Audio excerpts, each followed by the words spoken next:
ఎక్కువగా భార్యలు పెళ్లిళ్ళు చేసుకొని భర్తలను చంపుతున్నారు. అవును. ఎందుకు ఇట్లా అవుతుంది అనుకుంటున్నారు? అంటే భార్యలు పెళ్ళిళ్ళు చేసుకొని భర్తను చంపుతున్నారు దానికి. ఎందుకు చంపుతున్నారు? ఇప్పుడు ఎక్కువ ఆడోళ్ళు మొత్తం మొగలను చంపుతున్నారు. పెళ్లి చేసుకుంటున్నారు, ఇంకోళ్ళతో కలిసి మొగని చంపుతున్నారు.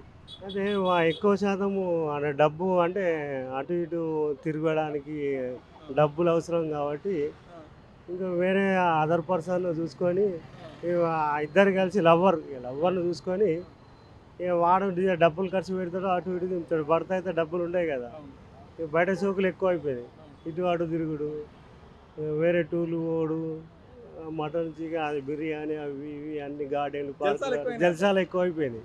జలసాలు ఎక్కువైపోయి వేరే పర్సన్ అదర్ పర్సన్ చూసుకొని ఇప్పుడు ఎవడన్నా ప్రియుడు ఉంటే వాంతోనే ఉండొచ్చు. అనవసరంగా వీని పెళ్లి చేసుకొని మరి మనం మేఘాలయ చూసినాం. హనీమూన్ కని తీసుకెళ్లి ఆడ మర్డర్ చేసి చంపేసినారు. ఎందుకు ఇంకో జీవితాన్ని నాశనం చేస్తున్నారు అంటారు? అంటే మొదలు సాంప్రదాయబద్ధంగా పెళ్ళిళ్ళు చేసుకుంటారు.